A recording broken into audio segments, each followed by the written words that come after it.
So we're going to deal with a specific type of geometric series, and that's the infinite geometric series. All of the other series we've been dealing with have been finite, they've stopped, but now we have ones that go on forever, they're infinite. In the 5th century BC, a Greek philosopher called Zeno posed some problems. He called them paradoxes because they didn't actually make sense. They still don't. Now what he claimed is that we have a person who's walking across a room.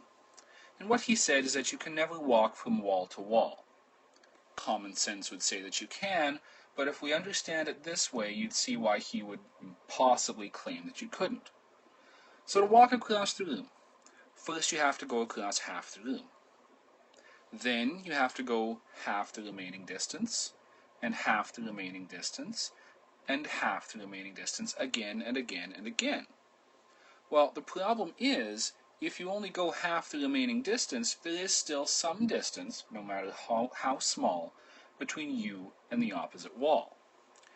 This is an example of an infinite geometric series because we're going half of what we went before. If we talk about this in terms of the variables, this would mean that r is 0.5. Now, something similar to Zeno's paradox is the hamster paradox, in which the hamster comes into a barber shop, sees half off haircuts, gets half his haircut, goes back in, gets half of that cut, goes back in, and keeps going on forever, because there will always be a little bit of hair left, just like there's always a little bit of distance left to go across that room. If we actually look at this seriously mathematically, we have two different possibilities when we have an infinite geometric series. We have one that's called convergent, and we have one that's called divergent. If we look at the convergent one on the left, the series is 4 plus 2 plus 1 plus 0.5, and so on.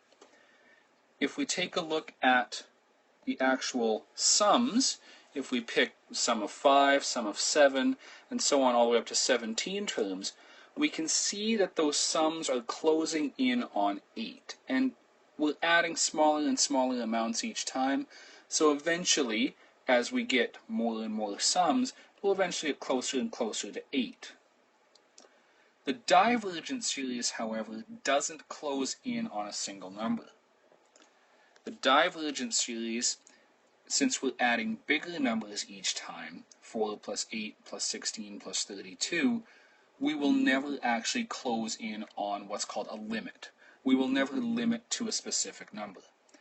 So, what we're going to be doing with geometric series is finding their sums. Now, these sums are only possible to find if we have a convergent series. So what makes a series convergent? The criteria for a series to be convergent is for the absolute value of r to be less than 1. This means r could be negatives, but it must be less than 1. So negative 2 would give us a divergent series.